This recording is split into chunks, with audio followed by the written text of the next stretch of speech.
ॐ अज्ञानतिमिरान्धस्य ज्ञानाञ्जनशलाकया चक्षुरुन्मीलितं येन तस्मै श्रीगुरवे नमः।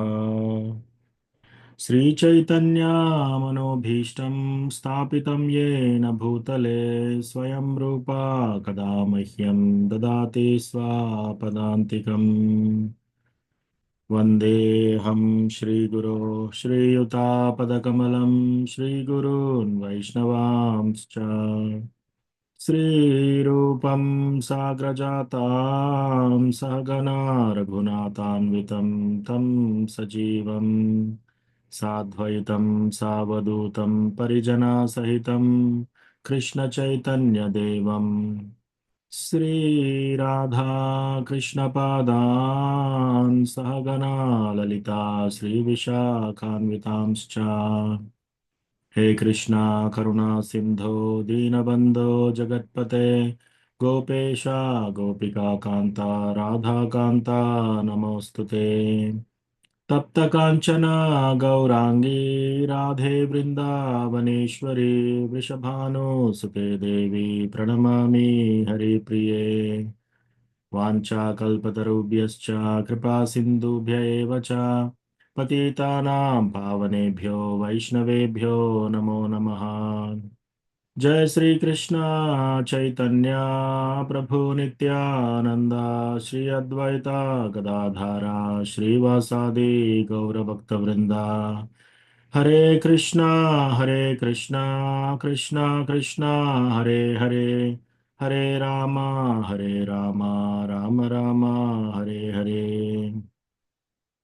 मत्समो नास्ति पापात्मा नपराधी च कश्चन परिहारेऽपि लज्जा मे किं ब्रुवे पुरुषोत्तम।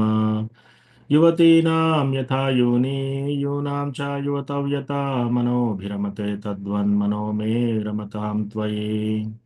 भूमौ स्खलितपादानां भूमिरेवावलम्बनं त्वयि जातापराधानां त्वामेव शरणं प्रभो। गोविन्दवल्लभे राधे प्रार्थये त्वमहं सदा त्वदीयम् इति जानातु गोविन्दो मां त्वया सह। राधे वृन्दावनाधीशे करुणामृतवाहिनी कृपया निजपादाब्जा दास्यं मह्यं प्रदीयताम्। तृणादपि सुनीचेन तरोरपि सहिष्णुना मानिना मानदेन कीर्तनीय सदा हरिः। कथञ्चन स्मृते यस्मिन् दुष्करं सुकरं भवेत् विस्मृते विपरीतं स्यात् श्रीचैतन्यं नमामि तम्। संसारदुःखजलदौ प्रतितस्य कामा क्रोधादिनक्रमकरे कवलीकृतस्य दुर्वासनानि गणितस्य निराश्रयस्य चैतन्यचन्द्र मम देहि पदावलम्बम्। चैतन्यचन्द्र मम देहि पदावलम्बम्। హరే కృష్ణ. అందరి భక్తులకి స్వాగతం. సో ఈరోజు ఎవరికైనా ఏమైనా ప్రశ్నలు టాపిక్స్ ఏదైనా ఉంటే అడగండి. हरे कृष्ण प्रभु जी प्रणाम। దండోత్ ప్రణాం రాధిక మాతాజీ. నాలుగో విశేషణ ప్రభుపాద. हरे कृष्ण प्रभु जी प्रणाम प्रभु जी। దండోత్ ప్రణాం రాధిక మాతాజీ. हरे कृष्ण प्रभु जी दंडवत प्रणाम प्रभु जी। దండోత్ ప్రణాం గురుక్రమ పరమేశ్వర ప్రభు. ప్రభుజీ ఒక చిన్న అండ్ ఇవాళ క్లాస్లో వింటుంటే ప్రభుపాది యొక్క లెక్చర్ పెట్టాను. దాంట్లో ఒక చిన్న చిన్న సంశయం ప్రభు. 8 రకాల సాత్విక భావనలు కలిగి ఉన్నట్టు ఒక వైష్ణవుడు కనబడతాడు అని అన్నాడు ప్రభుజీ. శ్రీల ప్రభుపాదుల వారు అది క్రమానుగతంగా కనబడుతూ ఉంటది అని అన్నాడు. 8 రకాల సాత్విక భావనలు ఏంటి ఉంటాయి ప్రభు? అంటే మనం మౌనిగా ఇవన్నీ ఈ విధంగా చెప్తూ ఉంటాం కదా, అవేనా? Thank you. హరే కృష్ణ.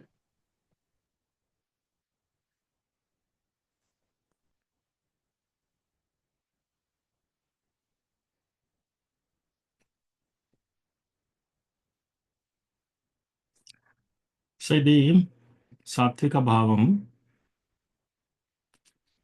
నేను అది రాసి పెట్టలేదు ప్రభు.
ఓకే.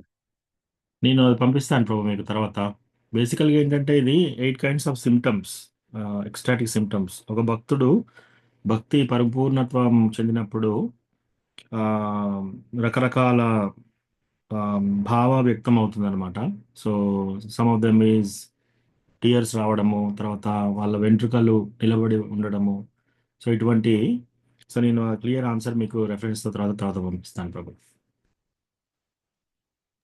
థ్యాంక్ యూ ప్రభు. హరే హరే కృష్ణ. కృష్ణ. మంజులా మాతాజీ దండం. మ- మీరు లాస్ట్ టైం కూడా బాగా మంచిగా చెప్పారు ప్రభు. అది ఒక 5 రకాల గ్రాసెస్ అంటే ఏంటిది అనేది ఎస్ ఎస్. చాలా బాగా చెప్పారు ప్రభు. థ్యాంక్ యూ పంచగ్రాస ప్రభు. అంటే మనము అది పంచ యజ్ఞాలాగా తీసుకోవాలి. సో దాంట్లో మీకు లాస్ట్ టైం రెఫరెన్స్ ఇచ్చాను కదా, దాని ప్రకారంగా యాక్చువల్గా అది బెంగాలీలో గ్రాస అంటే 5 రకాల కర్మాస్ అని తీసుకోవాలన్నమాట.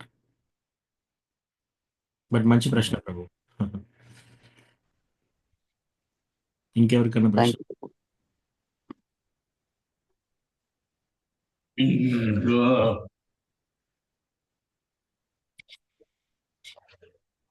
పద్మజా మాతాజీ మీకు ప్రశ్న ఏమైనా ఉందా?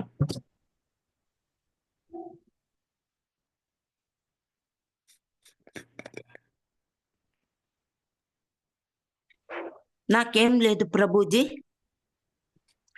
ఓకే, దండ ప్రణామ మాతాజీ.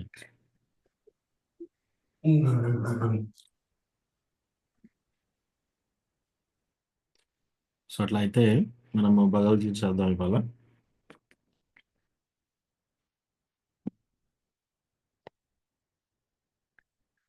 మనం 4వ అధ్యాయము 11వ శ్లోకంలో ఉన్నాం. 4:11.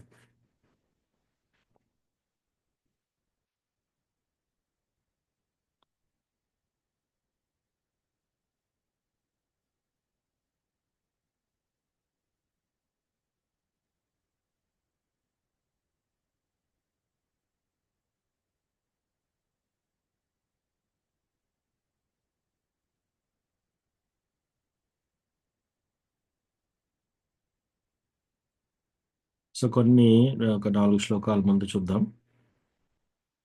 సో భగవంతుడు ఏం చెప్పాడు? 6వ శ్లోకం నుంచి చూద్దాం.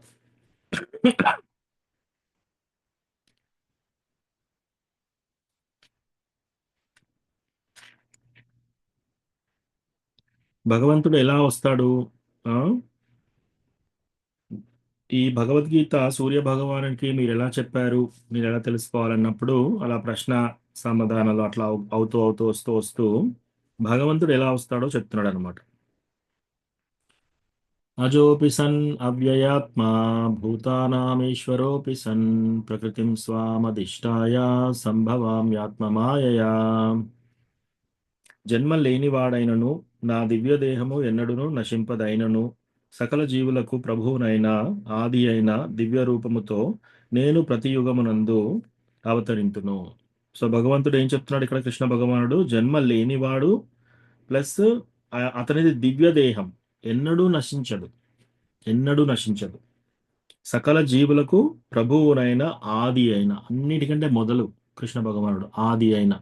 సో మనకు చూడండి ఎన్ని రెఫరెన్సెస్ ఉన్నాయి. ఇంకా చాలా మందికి చాలా చాలా కన్ఫ్యూజన్ అన్నమాట. ఏ దేవుడి నుంచి ఏ దేవుడు వచ్చాడు, ఇంకా కన్ఫ్యూజన్. ఎవరు గొప్ప?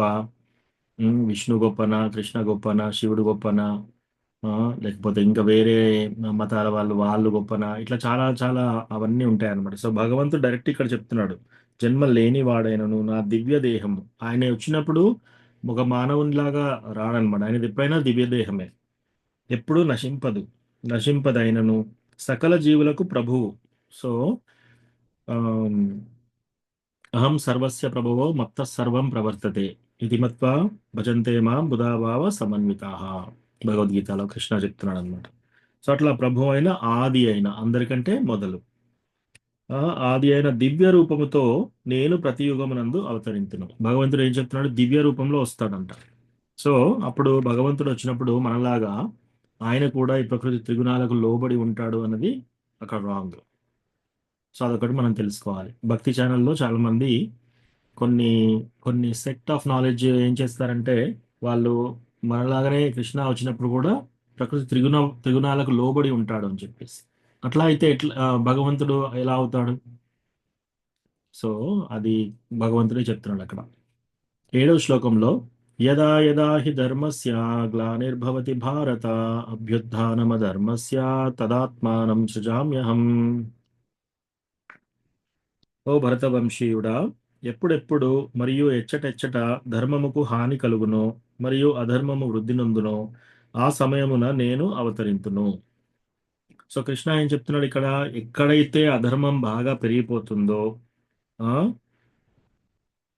ఎచ్చటెచ్చట ధర్మముకు హాని కలుగుతుందో, అధర్మం వృద్ధి చెందుతుందో ఆ సమయమున భగవంతుడు అవతరిస్తాడంట. ఎందుకు వస్తాడు భగవంతుడు? పరిత్రాణాయ సాధూనాం వినాశాయ చతుశ్రుతాం ధర్మ సంస్థాపనార్థాయ సంభవామి యుగే యుగే. ఇంత ముందు శ్లోకంలో ధర్మానికి హాని కలిగింది. సో భగవంతుడు ఎందుకు వస్తాడంట? సాధువులను రక్షించుటకు, దుర్మార్గులను శిక్షించుటకు మరియు ధర్మమును పునఃస్థాపించుటకు. ధర్మం ఎప్పుడైతే కన్ఫ్యూజన్లోకి వచ్చేస్తుందో, ధర్మం ఎప్పుడైతే క్షీణించిపోతుందో అప్పుడు భగవంతుడు వచ్చేసి ధర్మాన్ని పునఃస్థాపిస్తాడనమాట. మళ్ళీ ప్రతి యుగమునందు నేను అవతరింతును. సో ఇట్లా ప్రతి సంభవామి యుగే యుగే, ప్రతి యుగంలో నేను వస్తాను అని చెప్తున్నాడు భగవంతుడు.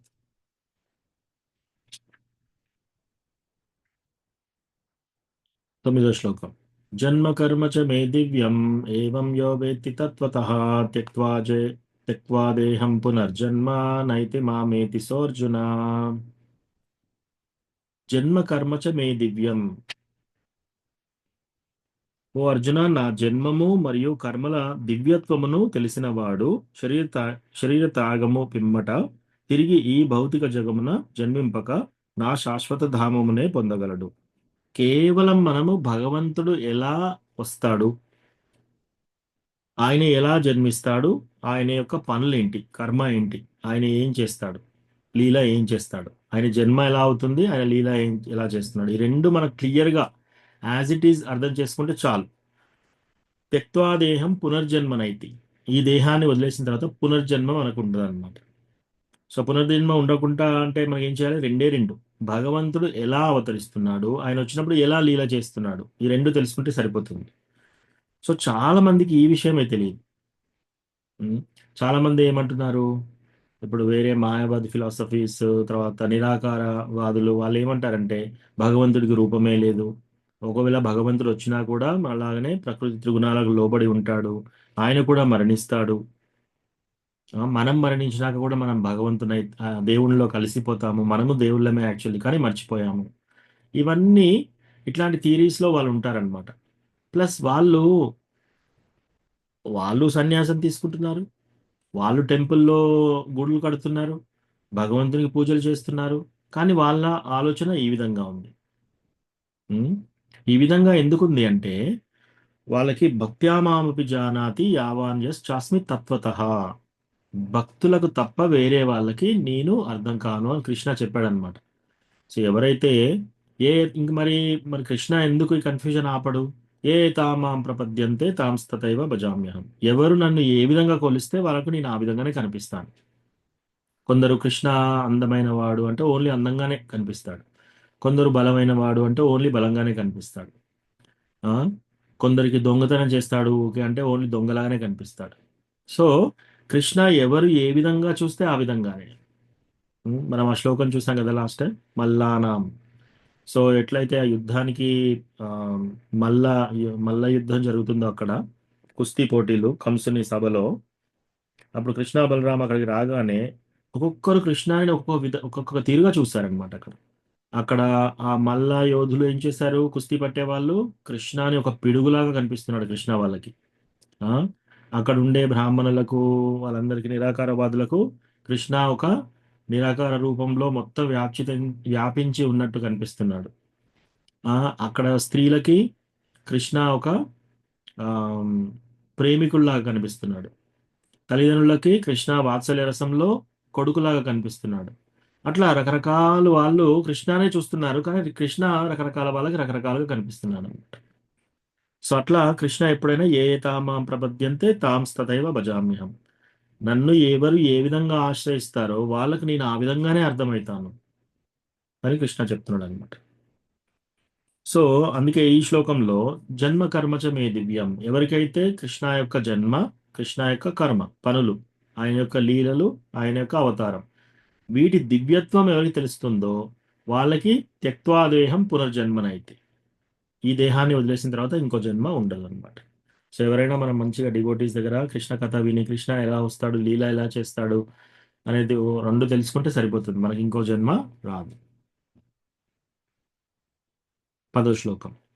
వీతరాగా భయక్రోధ మన్మయా మాముపాశ్రితా బహవో జ్ఞాన తపసా పూతా మద్భావమాగతాః. రాగము భయము క్రోధము నుండి విడివడి నాయందు సంపూర్ణముగా మగ్నులై నాకు శరణుజొచ్చిన కారణముగా పూర్వం పలువురు నా యొక్క జ్ఞానముచే పవిత్రులై నా దివ్య ప్రేమను పొందగలిగిరి. సో కృష్ణ ఏమంటున్నాడు, ఇంతకు పూర్వం చాలా మంది నా యొక్క జ్ఞానంచే, కృష్ణ భగవానుని యొక్క జ్ఞానంచే పవిత్రులైపోయి ఆయన యొక్క దివ్య ప్రేమాన్ని పొందారనమాట. కానీ ఒక రూల్ పెట్టాడు అక్కడ, ఏంటది? రాగము భయము క్రోధము నుండి విడివడి. సో మనల్ని మనం ప్రతిసారి టెస్ట్ చేసుకోవాలి. మనకు రాగం ఎవరి మీదనైనా ఉందా ఈ ప్రాపంచిక లైఫ్లో? రాగము అనురాగం అంటే ఏంటి? ఆప్యాయత, ప్రేమలు. ప్రేమ అని వాడలేక రాగం అని వాడారు. సో ఇక్కడ సపోజ్ తల్లిదండ్రులకు పిల్లల మీద, పిల్లలకు తల్లిదండ్రుల మీద, అన్నదమ్ముల మీద, అక్క చెల్లెల మీద ప్రేమలు ఎక్కువ. రాగం, వీళ్ళు నా వాళ్ళు, నా ఫ్యామిలీ మెంబర్స్, నాకు సంబంధించిన వాళ్ళు అనే రాగం. భయం, భయం అందరికీ తెలుసు కదా, నా ఆస్తి పోతుందేమో, నా అందం పోతుందేమో, ప్లస్ నా హెల్త్ పాడైపోతుందేమో, నేను చనిపోతానేమో. ఇదంతా నేను చనిపోయిన తర్వాత వీళ్ళని ఎవరు చూసుకుంటారు, వాళ్ళని ఎవరు చూసుకుంటారు, నా ఇల్లుని ఎవరు చూసుకుంటారు, నా ఆస్తి ఎవరు చూసుకుంటారు, నా ఆస్తి అంతా నా శత్రువులు తీసేసుకుంటారా? అదంతా భయం. క్రోధం, కోపం, ఇది అందరికీ సహజం, అందరికీ తెలిసిన విషయమే. సో రాగము భయము క్రోధం ఈ నుండి విడివడి వీటి నుంచి విడి పైకి రావాలన్నమాట. రాగము భయము క్రోధము నుండి విడివడి కృష్ణ భగవానుడి యందు సంపూర్ణంగా మగ్నులై కృష్ణ భగవానుడికి శరణుజొచ్చిన కారణముగా పూర్వం చాలా మంది పవిత్రులై భగవంతుని జ్ఞానముచే భగవంతుని ప్రేమ పొందగలిగారు. సో మనం కూడా ఎప్పుడైతే వీతరాగ భయ క్రోధ, ఈ రాగము భయము క్రోధం నుంచి బయటపడేసి కృష్ణకి మనం షెల్టర్ తీసేసుకుంటే మనం కూడా కృష్ణ భగవాను దివ్య ప్రేమని పొందగలుగుతాం. 11వ శ్లోకంలో ఏ తామాం ప్రపద్యంతే తాంస్తతైవ భజామ్యహం మమ వర్త్మాను వర్తంతే మనుష్యా పార్థ సర్వశః. ఎవరు ఏ విధముగా నన్ను శరణు వేడుదురో వారికి ఆ విధముగానే నేను అనుగ్రహింతును. ఓ పార్థ, ప్రతి ఒక్కరు అన్ని విధాల నా మార్గమునే అనుసరింతురు. సపోజ్ ఎవరికైనా దేవుడు లేడు అని బాగా నమ్ముతున్నారు అనుకోండి, కృష్ణనే వాళ్ళకి ఆ నమ్మకాన్ని బలం చేస్తున్నాడు. దేవుడు నిజంగా లేడు, వాళ్ళకి దేవుడు కనిపించడు అసలుగా. ఓకే, కొందరికి ఏంటి, గణపతి వినాయకుడి మీద భక్తి, ఆ వినాయకుడి మీద అట్రాక్షను, ఆయన మీద భక్తి ఏర్పడడం కూడా కృష్ణనే ఇస్తున్నాడు. వాళ్ళ కోరికలు ఆ వినాయకుడికి చెప్పినప్పుడు వినాయకుడి ద్వారా తీర్చేది కృష్ణనే. సో అట్లా కొందరు దేవుడు లేడంటారు, కొందరు ఇతరత్రా దేవతలకు పూజిస్తారు, కొందరు బ్రహ్మజ్యోతి బ్రహ్మంలో కలిసిపోతామని కొందరు యోగీస్ నాకు శక్తులు రావాలని చెప్పేసి వాళ్ళు చేసేటప్పుడు వాళ్ళకు ఓన్లీ భగవంతుడు శక్తిలాగానే కనిపిస్తూ ఉంటాడు. ఎప్పుడైతే భగవంతుడు కూడా మనలాగా ఒక పర్సన్, ఆయన కూడా ఒక వ్యక్తి, ఆయనని నేను ప్రేమించాలి, నేను ఆయన స్నేహంలో ప్రేమించాలి, నేను ఆయన సేవాభావంతో ప్రేమించాలి, నేను ఆయనని ఒక ప్రియుల్లాగా ప్రేమించాలి, లేదా ఆయన నా కొడుకు లాగా ప్రేమించాలి. ఇట్లా ఎవ్వరు ఏ విధంగా అనుకుంటే ఏ తామాం ప్రపద్యంతే తాం తదైవ భజామ్యహం, భగవంతుడు కూడా ఆ విధంగా వాళ్ళకి కనిపిస్తూ ఉంటాడు అనమాట. కానీ ఇక్కడ ఏమంటున్నాడు, ప్రతి ఒక్కరూ అన్ని విధాలా నన్నే నా మార్గంనే అనుసరిస్తున్నారు. డైరెక్ట్ అయినా ఇండైరెక్ట్ అయినా కూడా ప్రతి ఒక్కరు కూడా కృష్ణ భగవానుని అనుసరిస్తున్నారు. సో ఇక్కడ వరకు మనము లాస్ట్ టైం చదివాము. సో 12వ శ్లోకాల నుంచి ఇప్పుడు స్టార్ట్ చేద్దాం.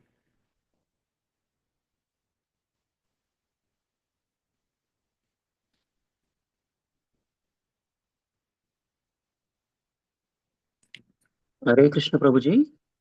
ఎస్ ప్రభు. ప్రభుజీ యొక్క లీలలకు సంబంధించి మీరు ఇచ్చారా ప్రభు? ఏమన్నా రికార్డింగ్స్ ఉన్నాయా ప్రభు మీ? ప్రతి క్లాస్ అయితే రికార్డింగ్ ఉంది ప్రభు. ఈ లీలలు, భగవంతుని యొక్క లీలలు, జన్మంకు సంబంధించి శ్రీకృష్ణుని యొక్క చరిత్ర అని అంటారు కదా ప్రభు, చరితామృతం అంట. 10వ స్కందం 10వ స్కందం సంబంధించి కొన్ని కామెంటరీ మీద ఏమైనా ఉన్నాడు ప్రభు? కొన్ని కొన్ని క్లాసెస్ ఉన్నాయి ప్రభు.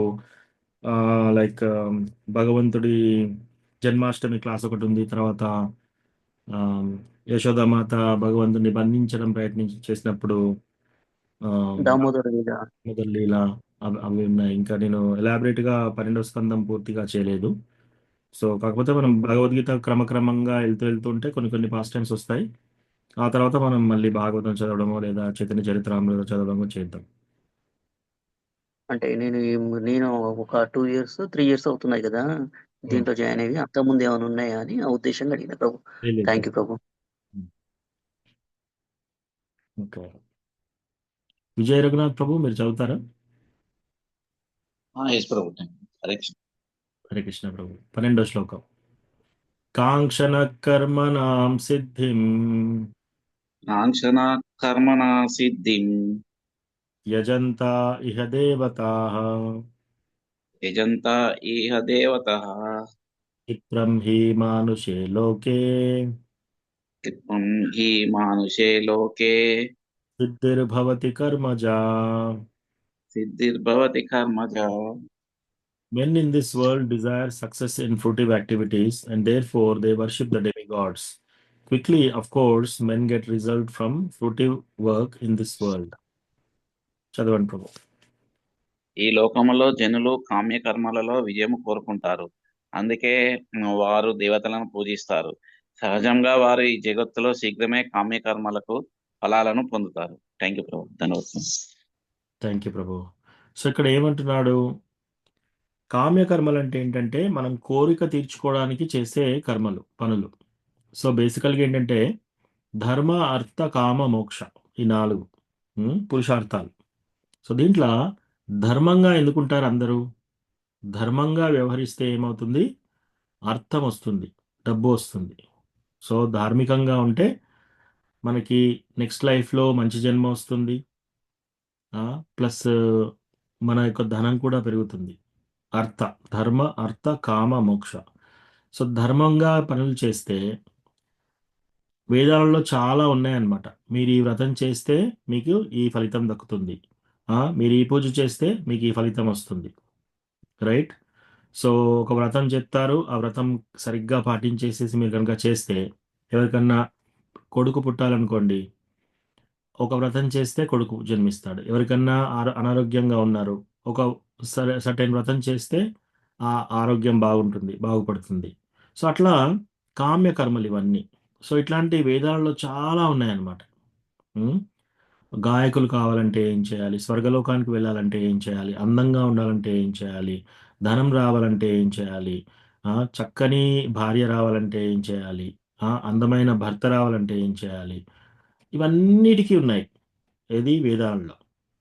సో వీళ్ళందరూ ఏం చేస్తున్నారంటే కామ్య కర్మలు, ఇటువంటి కోరికలు తీర్చుకోవడానికి చేసే పూజలన్నిటినీ కామ్య కర్మలు అంటారనమాట. సో చాలా మట్టుకు ఫస్ట్ ఆఫ్ ఆల్ భక్తిలోకి ఉండరు, చాలామంది నాస్తికులుగా ఉంటారు. ఎవరైనా భక్తిలోకి వచ్చినప్పుడు వాళ్ళు ఏంటి కామ్యకర్మల మీద బిజీగా ఉంటారు తెలియక. సో కృష్ణ ఏమంటున్నాడు ఇక్కడ? లోకమున జనులు కామ్యకర్మల యందు జయమును కోరు కారణముగా దేవతలను పూజింతురు. సో ఇతరత్ర దేవతలను వాళ్ళు పూజ చేస్తూ ఉంటారనమాట. ఎందుకు? కోరికల కోసమే. మీరు ఎవరినైనా చూడండి, టెంపుల్కి వెళ్తారు, వెళ్ళగానే ఇట్లా దండం పెడతారు, ఇక కోరికల లిస్ట్ చదువుతూనే ఉంటారనమాట. అక్కడ భక్తి ఉండదు, ఏముండదు, మొత్తం బిజినెస్. అక్కడ ఒక కొబ్బరికాయ తీసుకొస్తారు, అర్చన చేయిస్తారు, కోరికలు. రైట్? కోరికలు అట్లా వస్తూనే ఉంటాయి అనమాట. ఒక కోరిక తీరిన తర్వాత ఇంకోటి, ఇంకోటి, ఇంకోటి, ఇంకోటి. ఇక్కడ భక్తి భావము ప్రేమ అనేది ఏమీ ఉండదు అక్కడ. సో వీళ్ళేంటి, ఈ అన్యత్ర దేవతలు ఏంటి, వాళ్ళకి బేసికలీ మనము ఏ పూజలు ఎట్లా చేస్తే వాళ్ళు కూడా ఆ విధంగా ఇవ్వాల్సింది, కంపల్సరీ ఇవ్వాల్సింది. కాబట్టి ఈ పూజ చేయగానే వాళ్ళకి ఆ ఫలితం వచ్చేసింది, చాలా క్విక్గా వచ్చేసింది, తొందరగా వస్తుంది. ఇన్ఫ్యాక్ట్ మనం కృష్ణాన్ని అడిగిన దానికంటే వేరే ఇతరత్ర దేవతలను అడిగితే మన కోరికలు చాలా తొందరగా తీరుతాయి. కానీ వాళ్ళు ఆ కోరికతో మనము మనకు ఆ కోరిక మంచిదా కాదా అనేది చూడరు. కృష్ణ ఏం చేస్తాడంటే మనం ఏదైనా కోరిక కోరినప్పుడు కోరిక తీరుస్తాడు, ప్లస్ అదే కాకుండా మళ్ళీ ఇంకోసారి మనం కోరిక అడగకుండా అలా తీరుస్తాడనమాట. రైట్? సో ఎవరన్నా ధనం అడిగారనుకోండి, ఎంత ధనం ఇచ్చేస్తాడంటే ఇంకా మీరు ధనం అడిగే పొజిషన్ ఇంకోసారి అవసరమే లేదు. ఇంకా కోరిక తీర్చగా ఆ కోరికలో ఉండే స్వభావం తీసేస్తాడు కృష్ణ భగవానుడు. ప్లస్ అది ఓన్లీ మనకు మంచిదైతేనే ఇస్తాడు కృష్ణ. సో ఇప్పుడు ఎవరైనా చిన్నపిల్లలు ఉంటారు, తల్లిదండ్రులు అమ్మ దగ్గరికి వస్తారు, ఒక చాక్లెట్ అడుగుతారు, ఇస్తారు. రెండో చాక్లెట్ అడుగుతారు, ఇస్తారు. మూడోది ఇస్తారు. నాలుగో కాడికి ఇంకా నువ్వు చాలా తిన్నావు ఆల్రెడీ, ఇంకా నీ పళ్ళు ఖరాబ్ అయిపోతాయి, ఇప్పుడు వద్దిగా. సో ఇంకా మారం చేస్తే ఇంకో 2, 3. కానీ 15 చాక్లెట్లు అడిగితే ఇవ్వరు కదా. రోజు నేను అసలు అన్నం తినండి, ఈరోజు నేను అన్నమే తినను, ఓన్లీ చాక్లెట్లు తింటానని ఎవ్వరు, ఏ తల్లి కూడా ఇవ్వదు.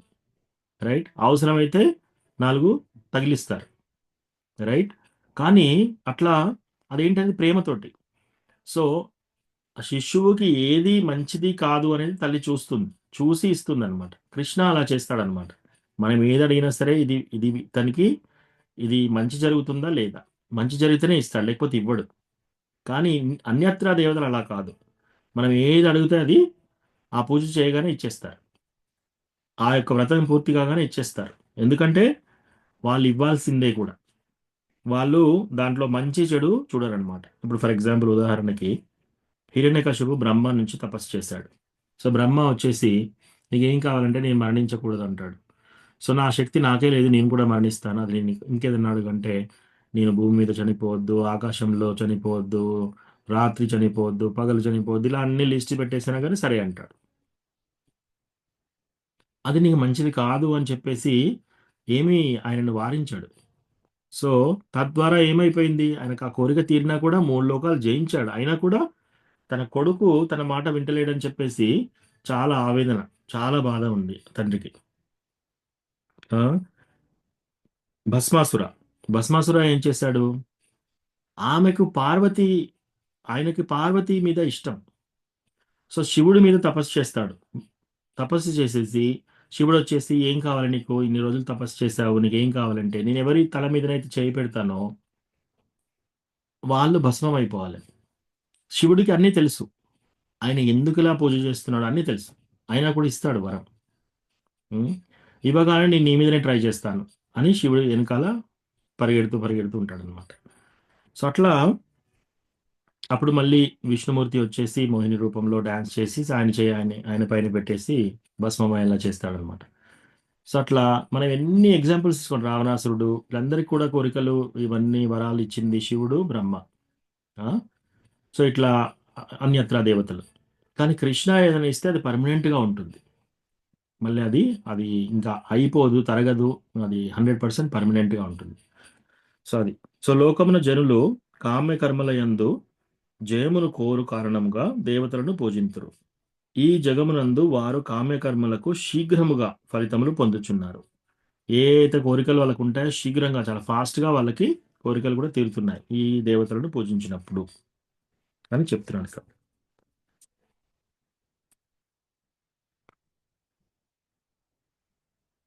హరే కృష్ణ. సుముఖి సాధ్వి మాతాజీ దండవత్ ప్రణాం, సుధా మాతాజీ దండవత్ ప్రణాం.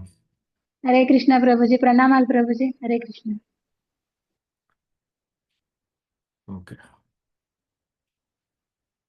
నెక్స్ట్ రుక్రమ పరమేశ్వర ప్రభు, మీరు చదువుతారా?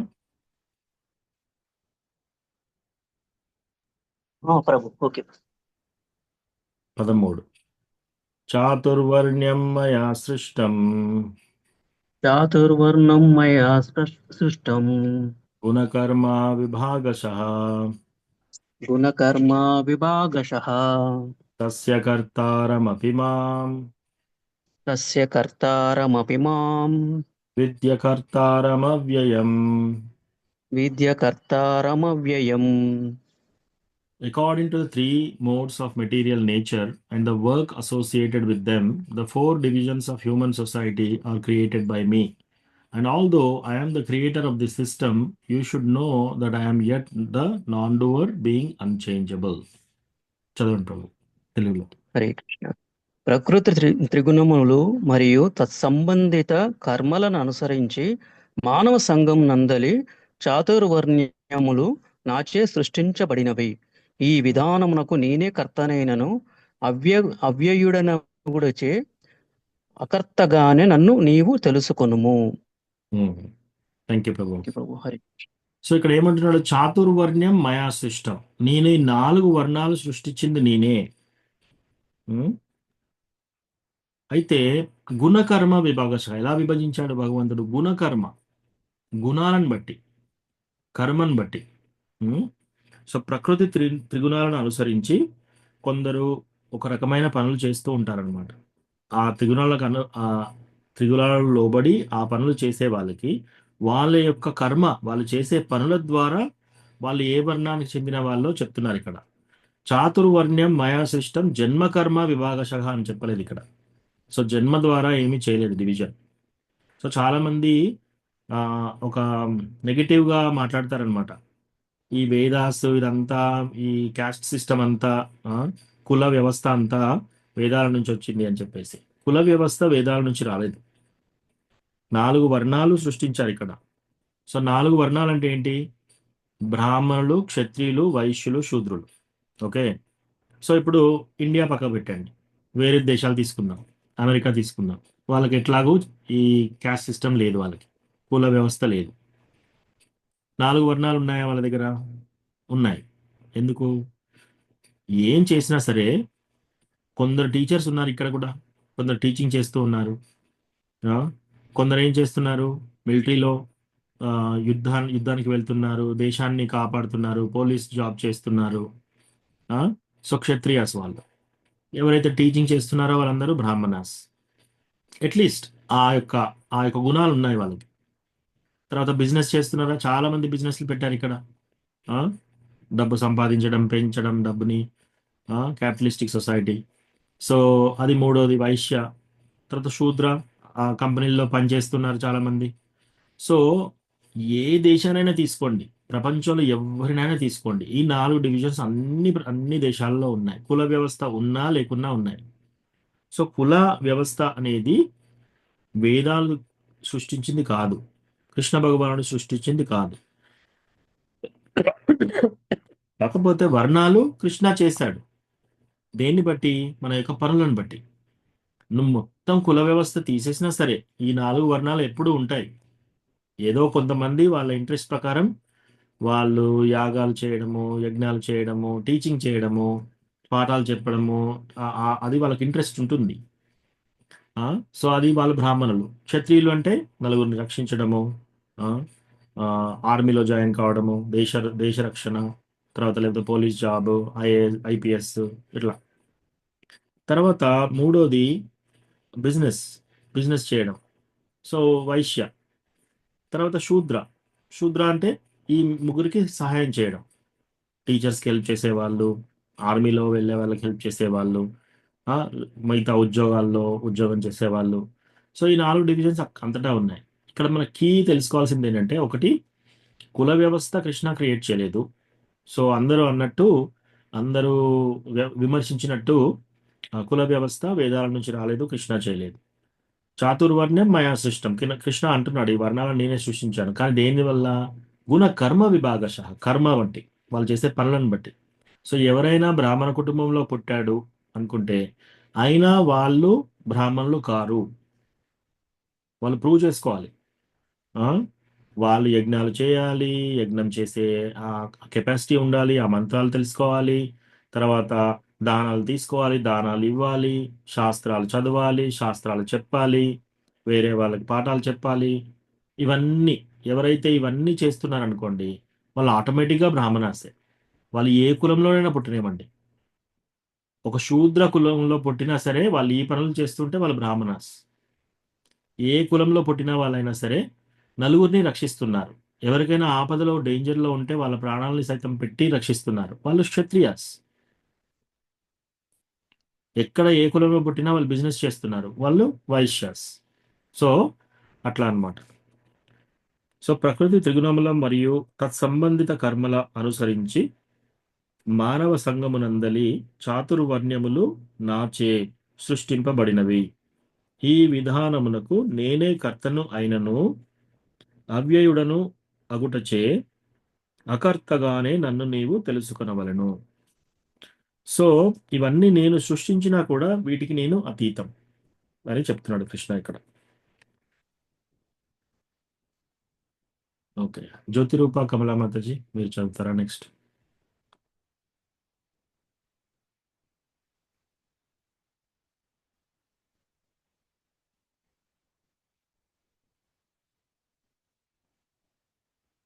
హరే కృష్ణ ప్రభుజీ.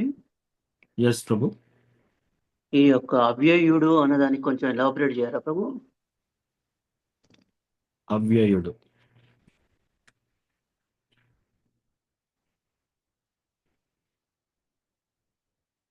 మార్పు లేనివాడు.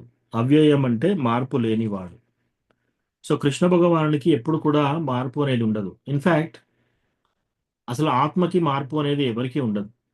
సి ఆత్మ పెరగదు, ఆత్మ తగ్గదు. ఆత్మ ఒక భాగం నుంచి ఇంకో భాగం చేయలేము, మనం 2 భాగాలు చేయలేము ఆత్మని. ఆత్మని ఏ శస్త్రంతో కూడా ఛేదించలేము. ఇదంతా మనం 2వ చాప్టర్లో చూసాం. ఆత్మ కూడా అవ్యయం. కృష్ణ భగవానుడు కూడా అవ్యయం. ఆత్మ ఏంటి? Super soul. సారీ, ఆత్మ అంటే సోల్, కృష్ణ అంటే సూపర్ సోల్. ఆ, ఆత్మ పరమాత్మ. సో మనందరం ఆత్మ, కృష్ణ పరమాత్మ. పరం అంటే అన్నిటికంటే పెద్దది. సో అట్లా. సో అవ్యయం అంటే మార్పు అనేది ఏమి ఉండదు. ఇక్కడ మీ ప్రాపంచిక లైఫ్లో మీరు ఒక కారు, కొత్త కారు, ఫ్రెష్ కారు కొని ఒక రూమ్లో పెట్టండి. ఒక 30 సంవత్సరాలు అన్ని సీల్డ్ కవర్లో అన్ని పెట్టినా సరే తీసి పెట్టి చూస్తే ఏదో ఒక వస్తువు ఖరాబ్ అయిపోతుంది అక్కడ. మీరు ఎటువంటి బ్రిడ్జ్ కట్టండి, 100 సంవత్సరాలు, 200 సంవత్సరాల్లో కూలిపోతూనే ఉంటుంది. ఎంత పెద్ద బిల్డింగ్ కట్టినా ఒక 200 సంవత్సరాల్లో కూలిపోతూనే ఉంటుంది. బిల్డింగ్ కట్టినా సరే ఎక్కడో ఒకడ లీక్ అవుతుంది, ఎక్కడో ఒకడ రిపేర్స్ వస్తూ ఉంటాయి. కార్లు అయినా సరే, ఇల్లులైనా సరే, రోడ్లు అయినా సరే, ఈ ప్రపంచంలో మార్పు అందరికీ ఉంటుంది. మనం పుట్టాము, మనం మారిపోతున్నాం. ప్రతిరోజు రోజుకి మార్పు. ఆ, ఆ, పుట్టినప్పుడు, తర్వాత టీనేజ్, ఆ తర్వాత మిడిల్ ఏజ్, ఆ తర్వాత చనిపోవడము, ముసలితనము. సో శరీరంలో ఎంతో మార్పు వస్తుంది. నీళ్ళలో మార్పు, వాతావరణంలో మార్పు, అన్నీ మార్పే కదా. సో మార్పు లేనివాడు అవ్యయం. అది కృష్ణ భగవానుడు. థ్యాంక్ యూ ప్రభు, చాలా బాగా చెప్పారు. మనకు ఆత్మకు ఏ విధంగా అయితే మనం ఎట్లా అవ్యయమో అని, ఆ విధంగా భౌతిక ప్రపంచంలో మాత్రమే ఈ యొక్క మార్పులని చాలా బాగా చెప్పారు ప్రభు. Thank you. ఎస్. అయితే చాతుర్వర్ణం అనేది ఓన్లీ భౌతిక ప్రపంచం, ప్రాపంచిక ప్రపంచం అనేది చాలా బాగా అర్థమయ్యేది. Thank you. థ్యాంక్ యూ ప్రభు. జ్యోతిరూప కమలా మాతాజీ మీరు చదువుతారా? ప్రభుజీ చదువుతాను.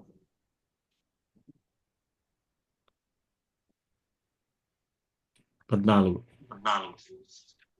నమాం కర్మాణి లింపంతి నమాం కర్మాణి లింపంతి నమే కర్మ ఫలే స్పృహ నమే కర్మ ఫలే స్పృహ ఇతి మాం యో విజానాతి ఇతి మాం యో విజానాతి కర్మభిర్న సబధ్యతే. కర్మభిర్న సబధ్యతే. సో కృష్ణ ఒక కార్యం చేశాడు అనుకోండి, మనం ఒక పని చేస్తున్నాము, దానికి మనకి ఒక మంచి పని చేస్తే పుణ్యం వస్తుంది, ఒక చెడు పని చేస్తే పాపం వస్తుంది. కృష్ణ కూడా అలా వస్తుందా? అది ఇక్కడ చెప్తున్నాడు. There is no work that affects me, nor do I aspire for the fruits of action. One who understands this truth about me also does not become entangled in the fruitive reactions of work. చదవండి. ప్రభుజీ. నన్ను ప్రభావితం చేసే కర్మ ఏదీ లేదు. నేను కర్మ ఫలాలను కోరను. నా గురించిన ఈ సత్యంను అర్థం చేసుకున్నవాడు కూడా కర్మ ఫలంలో చిక్కుబడడు. హరే కృష్ణ. థ్యాంక్ యూ మాతాజీ. సో కృష్ణ ఏమంటున్నాడు సింపుల్గా, నన్ను ఏ కర్మ ప్రభావితం చేయజాలదు. అంటే ఇప్పుడు మనము ఒక పని చేయాల్సి వస్తుంది. ఆ, మనము మనకు ప్రకృతి త్రిగుణాలతో లోబడిపోయి మనం ఒక పని చేయడానికి వశులం అయిపోతాం కొన్నిసార్లు. ఫర్ ఎగ్జాంపుల్ ఎవరన్నా బ్రాహ్మణ టైప్ మెంటాలిటీ ఉందనుకోండి, వాళ్ళ శాస్త్రాలు నలుగురు చదువుతుంటే వాళ్ళకు కూడా చదవాలని ఉంటుంది. యజ్ఞాలు చేసేటప్పుడు వాళ్ళకు కూడా చేయాలని ఉంటుంది. ఆ, దానం చేయడము, దానం తీసుకోవడం, ఇవన్నీ వాళ్ళ యొక్క క్షమాగుణం, ఇవన్నీ వాళ్ళ యొక్క లక్షణాలు అన్నమాట. సో ఒకరికొకరు ప్రభావము, ప్రేరేపిత ఇవన్నీ ఉండి ప్రేరేపణ జరిగి కూడా వాళ్ళు చేస్తుంటారు ఈ పనులన్నీ. కానీ కృష్ణకి ఏ కర్మ కూడా కృష్ణాన్ని ప్రభావితం చేయజాలదు. ఉమ్, నేను ఎట్టి కర్మములను ఆశింపను. సో మనకేంటి, మనకు చాలా ఆశలు ఉంటాయి, రైట్? చాలా కష్టపడాలి, కష్టపడితే ఒక డాక్టరో ఇంజనీరో కావాలి, లేదా ఒక ప్రిన్సిపల్ కావాలి, ఒక టీచర్ కావాలి, ఉద్యోగం చేయాలి, బిజినెస్ పెట్టాలి. ఆ, ఇవన్నీ మనకు చిన్న చిన్న కోరికలు. మన మన కర్మల్లో కొన్ని ఆశలు ఉన్నాయి మనకి. ఆ, పెళ్లి చేసుకోవాలి, పెళ్లి చేసిన తర్వాత చక్కని పిల్లలు పుట్టాలి. ఆ, తర్వాత ఇవన్నీ కోరికలు, ఆశలు. కానీ కృష్ణకి నేను ఎట్టి కర్మ ఫలను ఆశించను. ఏ కర్మ ఫలం కూడా కృష్ణ ఆశించట్లేదు ఎవ్వరి ద్వారా కూడా, ఎక్కడ కూడా. ఆయనకు కూడా నన్ను గూర్చిన ఈ సత్యం, ఎవరైతే ఈ యొక్క సత్యాన్ని తెలుసుకుంటారో వాళ్ళకు కూడా ఈ కర్మ ఫలాల నుంచి బంధ విముక్తి జరుగుతుందన్నమాట. సి, ఇక్కడ ఏదైనా సరే, మనం ఏ పని చేసినా సరే మనకి చిక్కుబడి ఉంటుంది, బద్ధత్వం ఉంటుంది. ఎగ్జాంపుల్, మనం ఎవరికన్నా బాగా హెల్ప్ చేసాం, ఎవరో బాగా డబ్బుల ప్రాబ్లమ్స్లో ఉన్నారు, మన దగ్గర డబ్బు ఉందనుకోండి, జాలి చూపించి వాళ్ళకు డబ్బులు ఇస్తాం. అప్పుడు ఏమవుతుంది, మనం పుణ్యం చేశాం కాబట్టి మనం బందీ అయిపోయాం. మనం కూడా బందీ అంటే ఏ విధంగా అయ్యాము, మనకు పుణ్యం వచ్చేసింది మన అకౌంట్లోకి. ఓకే, మన దగ్గర హెల్ప్ చేసే కెపాసిటీ ఉంది, మన దగ్గరికి వచ్చేసి దీనంగా ఎవరైనా అడిగారు, మనం కొంచెం కూడా ధర్మం చేయలేదు వాళ్ళకి, వాళ్ళ ఆకలితో ఉన్నా కూడా వాళ్ళ ఆకలి తీర్చలేదు, గృహస్థాలో ఉండి కూడా వేరే వాళ్ళకి మనం అన్నం పెట్టలేదు, మనం పాపం చేసిన వాళ్ళు అవుతాం. లేదా ఎవరినన్నా శిక్షించాము, ఎవరన్నా కొట్టాము, ఎవరైనా తిట్టాము, సో ఎవరన్నా మోసం చేశాము, ఇవన్నీ పాపం. సో దీన్ని ఏమవుతుంది, మనము పాప కార్యాలు మన మన అకౌంట్లోకి వస్తున్నాయి అన్నమాట. తద్వారా ఏమవుతుంది, మనకి బద్ధత్వం ఏర్పడుతుంది, మన అకౌంట్లో పాపం యాడ్ అయిపోతుంది. సో పుణ్యం యాడ్ అవుతుంది, పాపం యాడ్ అవుతుంది. మనం ఏ పని చేసినా సరే, ఏమి చేయకున్నా సరే ఎవరన్నా ఒకరు పిలుస్తారు, పిలిచి మాకు ఈ గొడవ అయిందండి అని చెప్పి ఒక రిజల్ట్ చెప్పమంటారు. చెప్పమంటే ఏదో ఒకటి పెద్ద మనిషిగా వీళ్ళు ఆన్సర్ చెప్తారు. ఇమ్మీడియట్లీ ఆ కర్మను తీసేసుకుంటారు వీళ్ళు. ఒకవేళ ధార్మికంగా కరెక్ట్గా చెప్తే పర్వాలేదు, ఏదైనా కొంచెం అటు ఇటు తప్పు చెప్పారనుకోండి, ఆ ప్రాబ్లంతో పాటు వీళ్ళకు కూడా వస్తుంది ఆ ప్రాబ్లం. సో జస్ట్ మనం నలుగురితో మాట్లాడినా సరే, ఎవరైనా క్రిటిసైజ్ చేసినా సరే, మనకేమవుతుంది, ఈ కర్మ అంటుకుంటూ ఉంటుంది అనమాట, బద్ధత్వం. కానీ కృష్ణ భగవానుడికి మాత్రం, ఒకవేళ ఈ సత్యం, కృష్ణకి ఏ కర్మ, ఆయన కర్మఫలము ఏది ఆశించడు, ప్లస్ ఎటువంటి కర్మ కృష్ణాన్ని ప్రభావితం చేయదు, ఈ సత్యాన్ని తెలుసుకున్నా సరే మనం ఈ బంధ విముక్తి నుంచి అయిపోతున్నాం అనమాట. కర్మ అనే బంధం నుంచి విముక్తులం అవుతున్నాం. సో అది ఈవెన్ మనసులో అనుకున్నావు కూడా ఈ యొక్క కర్మ ప్రభావం తగులుతుందని మీరు లాస్ట్ క్లాస్ లో చెప్పారు ప్రభు, చాలా బాగా చెప్పారు. కానీ దీంట్లో నుంచి బయటపడడం చాలా కష్టం ఉంది ప్రభు. నో నో ప్రభు, మనస్సులో అంటే కలియుగంలో సత్యయుగంలో, త్రేతాయుగంలో, ద్వాపర యుగంలో మీరు మనస్సులో కూడా ఏదన్నా అనుకున్నారనుకోండి, చెడు స్పెషల్లీ.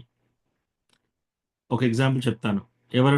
ఎవరన్నా మిమ్మల్ని మోసం చేశారు, కష్టపెట్టారు, మీకు బయటికి అనట్లేరు, కానీ లోపల మనస్సులో బాగా కోపం ఉండి వాళ్ళని కొట్టాలి అని వాళ్ళు కొట్టినట్టుగా అనుకుంటున్నారు మనసులో. అది కొట్టినంత ఫలితం వచ్చేస్తుంది ఆల్రెడీ కర్మ. ఎప్పుడు అప్పుడు ఏది త్రేతాయుగంలో, సత్యయుగంలో, ద్వాపర యుగంలో. కలియుగంలో మాత్రం మేము మనసులో అనుకుంటే, చెడు అనుకుంటే అది చెడు ఫలితం రాదు. కానీ ఎప్పుడైతే మీరు హరికృష్ణ మధుగోపాల్ ప్రభు దండోత్నాం, ఎప్పుడైతే మీరు మంచి చేయాలనుకుంటున్నారనుకోండి, సపోజ్ నేను డొనేషన్ ఇవ్వాలి, అయ్యో వాళ్ళు ఒక 2 లక్షలు డొనేషన్ ఇచ్చారు టెంపుల్కి, నా దగ్గర డబ్బు ఉంటే నేను ఒక 5 లక్షలు డొనేషన్ ఇచ్చేవాడిని అని మనసులో అనుకున్నారు మీరు. ఆ ఆ ఫలితం మీకు వచ్చేస్తుంది కలియుగంలో, జస్ట్ అనుకున్నంత మాత్రాన. అయ్యో నేను వర్క్ బిజీలో ఉన్నాను, నేను వెళ్ళలేకపోయాను, వీళ్ళందరూ యాత్రకి వెళ్ళిపోయారు, గోవర్ధన్ పరిక్రమ చేస్తున్నారు, నేను వెళ్తే బాగుండేది, నాకు వెళ్ళాలని ఉంది అని మీరు మెంటల్లీ అక్కడ పరిక్రమ చేసినట్టు అనుకున్నారనుకోండి, మీకు మీ ఫలితంలోకి పరిక్రమ చేసినట్టే వస్తుంది. సో కలియుగంలో కన్సెషన్స్ చాలా ఉన్నాయి. కలియుగంలో చెడు చాలా ఉంది, దాంతోపాటు మంచి చాలా ఉన్నాయి అన్నమాట. అందులో మంచి ఏంటంటే, మనం ఎవరికన్నా ఏదైనా చేయాలి అని అనుకుంటే చాలు, మనసులో అనుకుంటే చాలు, నిజంగా చేయకపోయినా సరే మనసులో అనుకున్నా చాలు, అది ఆ చేసిన ఫలితం మీకు వచ్చేస్తుంది. కానీ చెడు అనుకున్నారనుకోండి, ఆ చెడు ఫలితం మీకు రాదు, చేసేంత వరకు రాదు, కర్మ చేసేంత వరకు చెడు మన అకౌంట్లోకి రాదు. ఓన్లీ మనసులో అనుకుంటే, మంచి అనుకుంటే మంచి వచ్చేసింది, చెడు అనుకుంటే చెడు మాత్రం రాదు పని చేసేంత వరకు. అది అది కలియుగం యొక్క విషయం. కానీ మనం మనసులో ఎప్పుడు ఇలా అనుకొని అనుకొని ఓన్లీ మనసులోనే ఉండకూడదు. మనం దాన్ని నిజంగా కూడా మంచి పనులు చేసే ప్రయత్నం నిజంగా కూడా చేయాలి. చెడు చెడు ఆలోచనలు మనస్సులో బాగా హార్బర్ చేసుకుంటున్నాం అనుకోండి, మనం బాగా పెంచుతున్నాం దాన్ని. అటువంటి చెడు ఆలోచనలు మన మనస్సులో బాగా ఆ, ఆలోచిస్తూ వాటిని పోషిస్తూ ఉంటే ఏమవుతుందంటే, ఏదో ఒక రోజు బయటికి వస్తుంది కర్మరూపకంగా. ఎందుకంటే మన మనసులో నడుస్తూ ఉంది కాబట్టి ఆ చెడుది ఎప్పుడో ఒకటి వచ్చేస్తుంది బయటికి. ఈ ఈ ఈ ఈ వ్యక్తి నాకు కలిసినప్పుడల్లా మనకి కొంచెం కోపం రావడము, తర్వాత మనం అణుచుకోవడము, నెక్స్ట్ టైం ఏదైనా అంటే నేను ఇలా అనాలి, నేను అలా అనాలని మైండ్లో మీరు ప్లాన్ చేసుకుంటున్నారు అనుకోండి, నెక్స్ట్ టైం ఎప్పుడో ఒకప్పుడు అది బయటకు వస్తుంది. కాబట్టి డివోషనల్ సర్కిల్లో డివోటీసే కాదు, ఈవెన్ నాన్ డివోటీస్తో కూడా మన వ్యవహారం ఎలా ఉండాలంటే ఆ, చాలా సాఫ్ట్గా ఉండాలి. ఎవరి పట్ల కూడా నెగిటివ్ చెడు థింగ్స్ మనం హార్బర్ చేసుకోవద్దు మన మైండ్లో. అది చాలా ఇంపార్టెంట్. థ్యాంక్ యూ ప్రభు. ఈ విధంగా మనం ముఖ్యంగా దాసాను దాస అనుకుంటేనే ఈ విధంగా ఈ ఫలితాల నుంచి బయటపడతామని అనిపించి ఆ విధంగానే ప్రొసీడ్ అవుతున్నా ప్రభు. ఇదంతా థ్యాంక్ యూ. నాన్ డివోటీస్కి. సో మనం ఎప్పుడైతే మనము డివోషనల్ సర్వీస్కి వచ్చి మనం కృష్ణ భగవాన్ని భక్తి చేయడానికి మనం హరే కృష్ణ మహామంత్రం చాంటింగ్ చేసి 4 రెగ్యులేటివ్ ప్రిన్సిపల్స్ ఫాలో అవడం, ఇవన్నీ స్ట్రిక్ట్గా చేస్తున్నాం అనుకోండి, మనకి కర్మఫలాలు అంత ప్రాబ్లమ్స్ మనకి ఏమి ఇవ్వవు. ఫస్ట్ ఆఫ్ ఆల్ డివోటీ యొక్క కర్మ అకౌంట్ అంతా వెళ్ళిపోతుంది, జీరో అయిపోతుంది. ఎప్పుడైతే మనం గురు మహారాజ్ షెల్టర్ తీసుకొని మన దీక్ష అయిన రోజు ఏమవుతుందంటే, మన కొన్ని కోట్ల, మన అన్ని కోట్ల కోట్ల కోట్ల జన్మలు, అన్ని కోట్ల జన్మలు యొక్క పాపము పుణ్యము రెండు ఆ, గురు మహారాజ్ తీసేసుకుంటాడు, పాపం స్పెషల్లీ. సో దాని హరే కృష్ణ తర్వాత ప్రభు. హరే కృష్ణ, హరే కృష్ణ ప్రభు. ధన్యవాదాలు ప్రభు. దండవత్ ప్రణామం మధుగోపాల్. సో తీసుకున్న తర్వాత మనం చాలా కేర్ఫుల్గా ఉండాలి. ఇక అప్పటి నుంచి మళ్ళీ ఇంకా మనం ఈ బ్యాగేజ్, ఇంకా ఈ బద్ధత్వము ఇవన్నీ తీసుకోకూడదు. సో మనం చాంటింగ్ చేసి భక్తిలో ఉంటాం కాబట్టి కృష్ణ మనల్ని మనల్ని సేవ్ చేస్తాడు. కానీ మనము గాడ్ చేసుకోవాలి ఏ విషయంలో, భక్తుల పట్ల అపరాధాలు చేసుకోకుండా గాడ్ చేసుకోవాలి. అది చాలా ఇంపార్టెంట్, చాలా చాలా ఇంపార్టెంట్.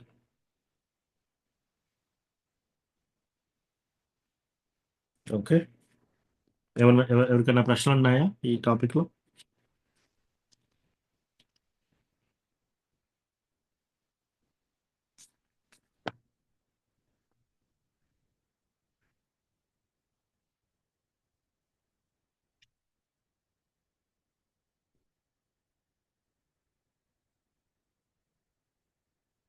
ప్రభుజీ, ఇప్పుడు ప్రభుజీ భీష్మదేవుని గురించి కూడా కర్మ ఉంది కాబట్టే లాస్ట్ లో అట్లా పనిష్మెంట్ అయిందని అంటారు కదా ప్రభుజీ. మరి అంటే తనంతట తానుగా అట్లా అది బాణాలు వేసుకొని ఉన్నాడు కదా ప్రభుజీ.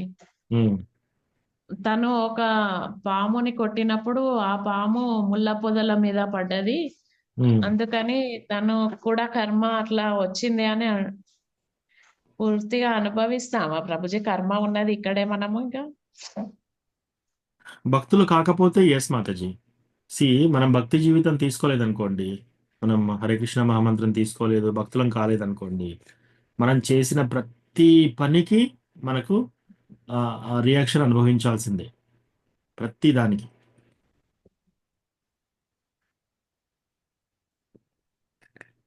సో మరి భీష్మ పితామహకి నిజంగా అనుభవించాడా? ఆయనే భక్తుడే కదా, ఆయన శుద్ధ భక్తుడే కదా, కృష్ణ భగవాన్ శుద్ధ భక్తుడు కదా అంటే, సి ఆయన మహాజన్. భగవంతుడు ఏం చేస్తాడంటే ఈ మహాజన్స్ ద్వారా మనకి నడవడి ఎలా ఉండాలి అని చూపిస్తున్నాడు అనమాట. ఆయన లైఫ్ ని ఎగ్జాంపుల్ తీసుకొని మనకు చాలా పాఠాలు చెప్పాడు భగవంతుడు. ఒకటేంటి, శపథాలు చేయకూడదు. ఆ, ఎందుకంటే దాంతో ముందు ముందు చూపుతో ఎన్నో ప్రాబ్లమ్స్ వస్తాయి ఒక శపథం మనం తీసుకుంటే. ఆ, తద్వారా మనం దాంట్లో ఇరుక్కుపోతాం. సో శపథాలు తీసుకోవద్దని చెప్పేసి. ఆ, తర్వాత భీష్మ పితామహ ఇంత ముందు లైఫ్లో మీరు అన్నట్టు ఏదో సంఘటన చేస్తే దాని ద్వారా ఇది ఇది అలా చూపించారు. కానీ డివోటీస్, భగవంతుని యొక్క భక్తులు మనకు బయటికి కనపడ్డట్టు ఆ కష్టాలు వాళ్ళు అనుభవించరు. బయటి వాళ్ళకు వ్యక్తులకు ఎలా ఉంటుంది, అయ్యో ఈ మొత్తం ముళ్ళ బాణాలతో ఉన్నాడు, ఆయన ఎంత అవస్థ పడుతున్నాడో, ఆయన శరీరం ఎంత నొప్పిలేస్తుందో, ఆ, అట్లా ఉంటుంది. కానీ ఆయన మొత్తం కృష్ణ భగవానుడి భక్తిలో ఉన్నాడు కాబట్టి వాళ్ళకి అది బాధగా అనిపించదు. ఈవెన్ పాండవాస్ కూడా ఎన్ని కష్టాలు పడ్డారు. వాళ్ళు అడవిలోకి వెళ్ళారు. వాళ్ళు అడవిలోకి వెళ్ళినా ఏమైంది, యుధిష్ఠిర్ మహారాజ్ ఎప్పుడైతే అడవిలోకి వెళ్తున్నాడో అక్కడ ఉన్న అందరు బ్రాహ్మణులు ఆయనతో పాటు వస్తున్నారు. అందరూ వస్తుంటే యుధిష్ఠిర్ మహారాజ్ ఆగేసి అంటున్నాడు వాళ్ళతో, మీరు వస్తున్నారు, నాకు చాలా సంతోషం, బ్రాహ్మణస్తో నాకు గడపాలని చాలా ఉంది, మీ ద్వారా నేను చాలా లెసన్స్ నేర్చుకోవచ్చు. కానీ నేను ఇంకా రాజునే. నేను మీ అందరికీ గృహస్థాగా నేను మీ అందరినీ పోషించే శక్తి ఇప్పుడు నా దగ్గర లేదు. ఎట్లా అని చెప్పేసి అంటే అందులో ఒక బ్రాహ్మణుడు ఒక ఐడియా ఇస్తాడనమాట. నువ్వు ఒక 3 రోజులు ఆ, ఒక తపస్సు చెయ్యి, దీని ద్వారా నీకు అక్షయ పాత్ర వస్తుంది అని. సో అట్లాగే చేస్తాడు. అప్పుడు అక్షయ పాత్ర వచ్చేస్తుంది. ఆ అక్షయ పాత్ర రాగానే ఇమీడియట్లీ అందరూ బ్రాహ్మణులు వెళ్తారు యుధిష్ఠిరుడితో పాటు. రోజు ఏం చేస్తున్నారు, వాళ్ళు పొద్దున్న లేస్తున్నారు, ఆ బ్రాహ్మణాస్తో కథలన్నీ వింటున్నాడు, కృష్ణ కథలు వింటున్నాడు, వేదాలు నేర్చుకుంటున్నాడు, పురాణాలు అన్నీ వింటూ ఉన్నాడు. సో వాళ్ళు చాలా కాలక్షేపంగానే ఉంది వాళ్ళకి. ఆ, వనవాసం చేస్తున్నారు అయినా కూడా వాళ్ళకి ఆ, చక్కగా నిద్రపోతున్నారు. కానీ ఇక్కడ ధృతరాష్ట్రుడు మాత్రం ఒక్కరోజు కూడా సరిగా నిద్రపోలేదు. ఎప్పుడైతే వాళ్ళను రాజ్య బహిష్కరణ చేశాడో ఆ రోజు నుంచి మళ్ళీ వాళ్ళు వచ్చేంత వరకు ఒక్కరోజు కూడా సరిగా నిద్రపోలేదు. ఒకరోజు విదురుని పిలుస్తాడు. ధృతరాష్ట్రుడు పిలిచి, ఓ విదురా, నేను గుడ్డివాడిని, అయినా కూడా నేను నిద్రపోలేకపోతున్నాను, ఎంత ప్రయత్నం చేసినా నాకు నిద్ర రావట్లేదు అంటే చాలా కఠినంగా చెప్తాడనమాట. సో ఒక సాధువు ఎప్పుడైనా అలాగే మాట్లాడతాడు. సో ఆయన ఏం చేస్తాడంటే, నిద్ర రాకపోవడానికి కారణం ఒకటి ఉంటుంది. ఎవరిదైనా మీరు దొంగతనం చేసి ఉండాల్సింది, ఏదో ఒక పెద్ద పాపం చేసి ఉండాల్సింది. ఇలా చేస్తే అటువంటి వాడికి నిద్ర దూరం అవుతుంది. అంతే కదా. వేరే వాళ్ళ రాజ్యాన్ని దొంగతనం చేసి అపహరించాడు, పాపం చేసి వాళ్ళని వెళ్ళగొట్టాడు. సో అందుకని ఆయనకు నిద్ర దూరం అయిపోయాడు. దుర్యోధనుడు సరిగా ఉన్నాడా? రాజమహల్లోనే ఉన్నాడు, చాలా చక్కటి ఫుడ్ తింటున్నాడు, అన్నీ ఉన్నాయి. కానీ ఇంకా కసి, వాళ్ళని ఏం చేయాలి, వాళ్ళను మళ్ళీ వాళ్ళు వచ్చేంత వరకు ఛాన్స్ కూడా ఇవ్వద్దు. 12 సంవత్సరాలు కాగానే అజ్ఞాతవాసంలో వాళ్ళని దొరకబట్టాలి మనం. గూఢచారిని పంపిస్తున్నాడు వాళ్ళతో పాటు, చూడండి వాళ్ళు ఎక్కడెక్కడికి వెళ్తున్నారో వాళ్ళని ఫాలో కాండి. ఎస్పెషల్లీ అజ్ఞాతవాసంకి వచ్చే వరకు ఇంక అందరినీ ఒక్కరోజు కునుకు లేకుండా ఈ పనులే చేస్తున్నాడు. ఎంతో టెన్షన్, ఎంతో యాంగ్జైటీ ధృతరాష్ట్రుడు. కానీ వీళ్ళు 5 పాండవులు చాలా పీస్ఫుల్గా పడుకుంటున్నారు, చాలా హ్యాపీగా ఉన్నారు. సో అది డివోటీకి నాన్ డివోటీకి ఉన్న డిఫరెన్స్. ఇవన్నీ ఎక్స్టర్నల్, బయటికి జరిగే వ్యవహారాలు ఏంటి. కొందరు మంచి భవనంలో ఉన్నారు, కొందరు ఐశ్వర్యంలో ఉన్నారు. ఆ, ఇవన్నీ బయటికి కనపడుతున్నాయి. పేదరికంలో ఉండని, ఐశ్వర్యంలో ఉండని. ఒక డివోటీ చక్కగా హ్యాపీగా ఉంటాడు సంతుష్టుడిగా. కాకపోతే ప్రాపంచిక వ్యక్తులు ఎలా ఉంటారు? ఉన్నదాంతో హ్యాపీగా ఉండలేరు. లేని దాని గురించి పాకులాట. సో ఇట్లా అన్నమాట యాంగ్జైటీస్. సో అట్లా ఈ డివోటీస్‌ని శాంపుల్‌గా తీసుకొని మనకు పాఠాలు చెప్తున్నాడు కృష్ణ భగవానుడు. కృష్ణ వాళ్ళకి కష్టాలు ఎందుకు ఇస్తున్నాడు అంటే, వాళ్ళ గొప్పతనాన్ని తెలియజేయడానికి మనకి. వాళ్ళ డివోటీ యొక్క గొప్పతనాన్ని తెలియజేయడానికి చెప్తున్నాడు ఇవన్నీ.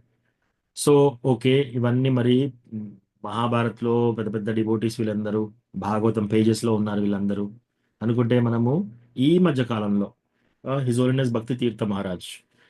సో, భక్తి తీర్థ మహారాజ్ ప్రభుపాద వాళ్ళ శిష్యుడు.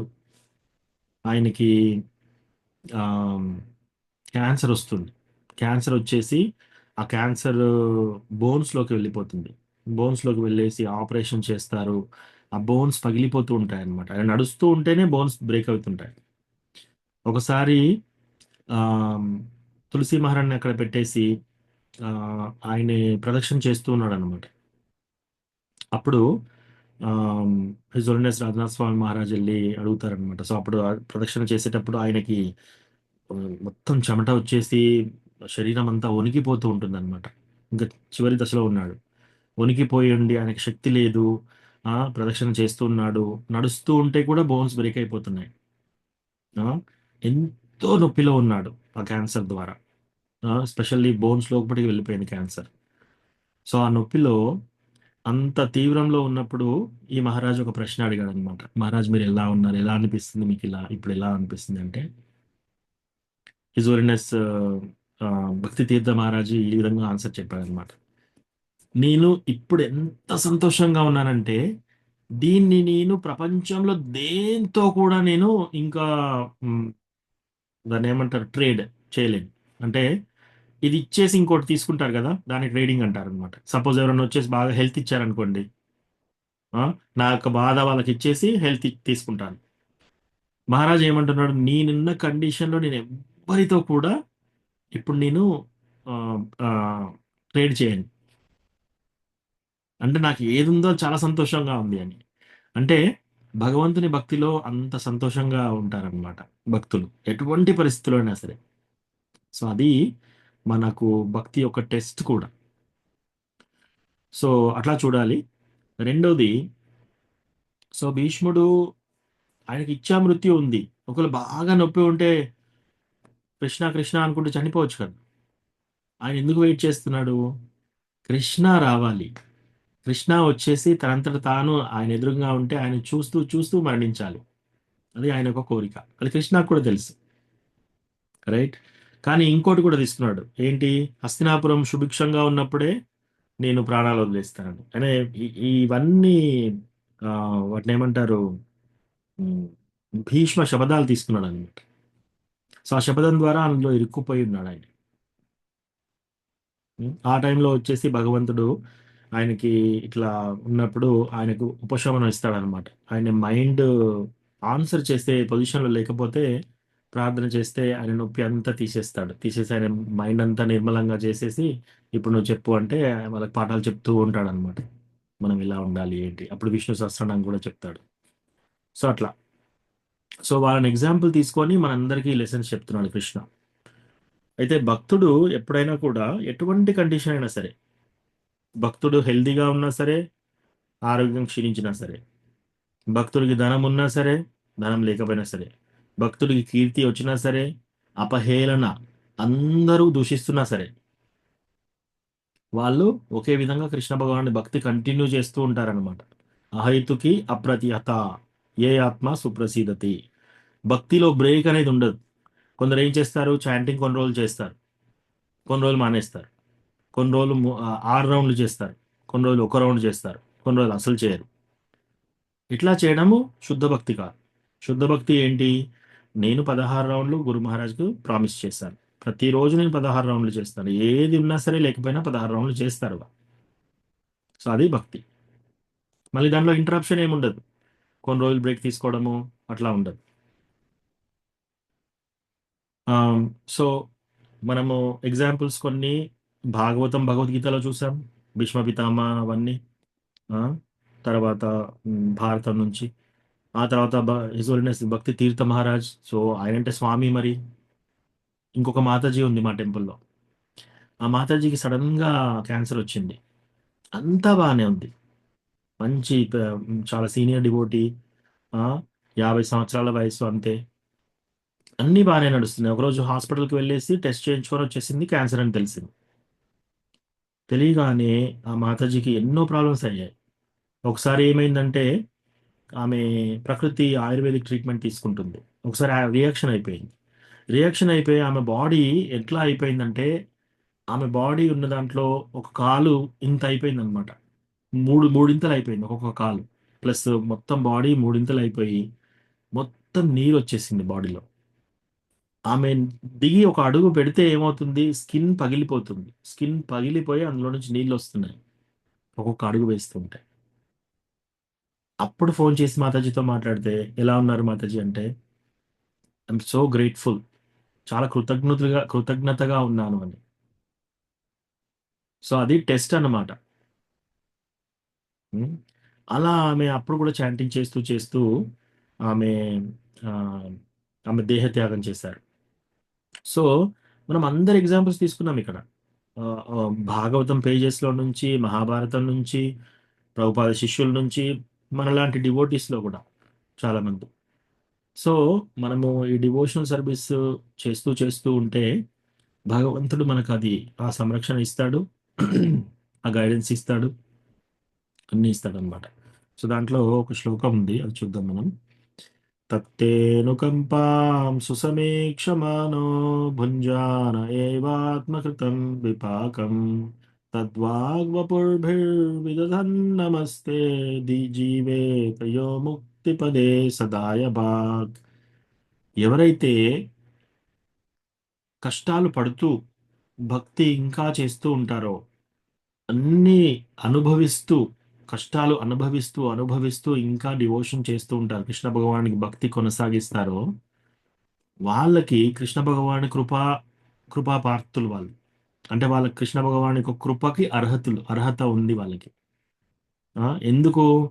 వాళ్ళంతటి సివియర్ కష్టాలలో కూడా కృష్ణ భక్తి ఇంకా చేస్తున్నారు కాబట్టి అది వాళ్ళకు ఒక హక్కులాగా వచ్చేసింది. కృష్ణ భగవాని భక్తి ద్వారా వాళ్ళకు ముక్తి రావడానికి ఒక హక్కు వచ్చేసింది వాళ్ళకి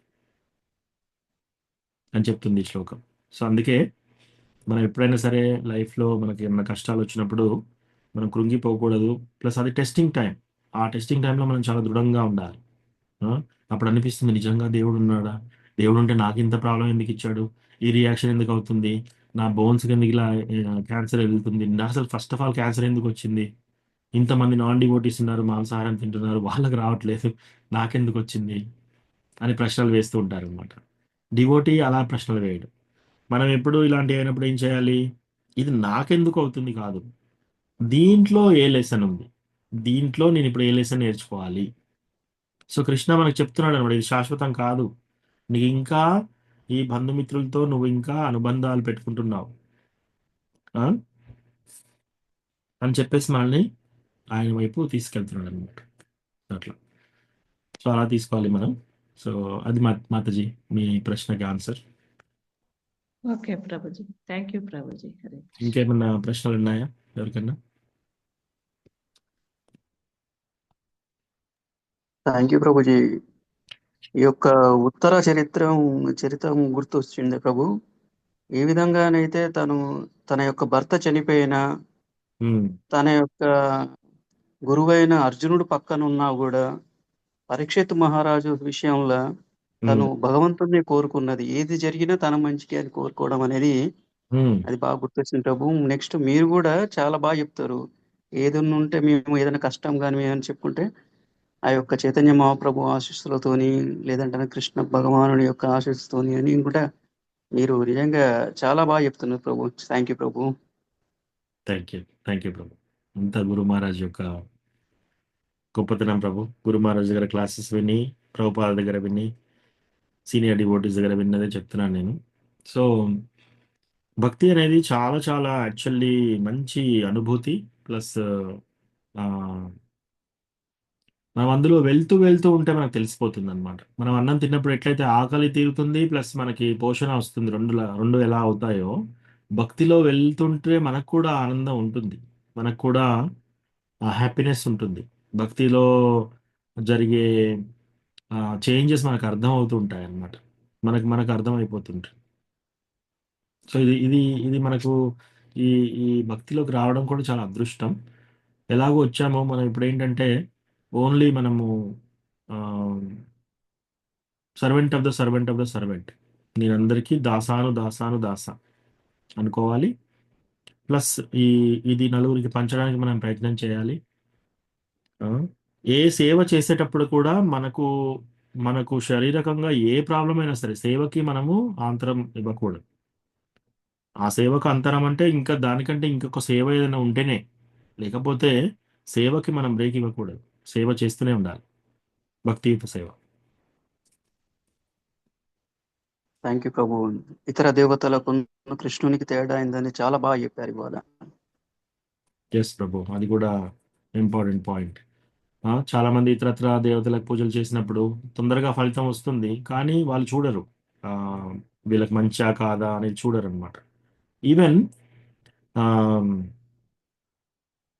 గజేంద్రుడు ఆ, గజేంద్రుడు పిలుస్తూ ఉంటాడు అనమాట. ఆ మొసలి పట్టినప్పుడు గజేంద్రుడు ఏమంటాడంటే, నాకు అసలు ఎవరైనా దేవుడు ఉన్నాడా, ఆ దేవాది దేవుడు ఎవరు నాకు తెలియదు, ఓ దేవాది దేవుడా మీరే రండి నన్ను కాపాడండి అని పిలుస్తున్నాడు అనమాట. ఆయనకు దేవుడి పేరు తెలియదు, ఏది తెలియదు, అన్ని మర్చిపోయాడు. కానీ అలా పిలిస్తే వేరే ఎవరు రాలేదు. అందరికీ అందరూ చూస్తారు ఆయన కండిషన్, అందరు దేవతలకు తెలుసు ఆ కండిషన్.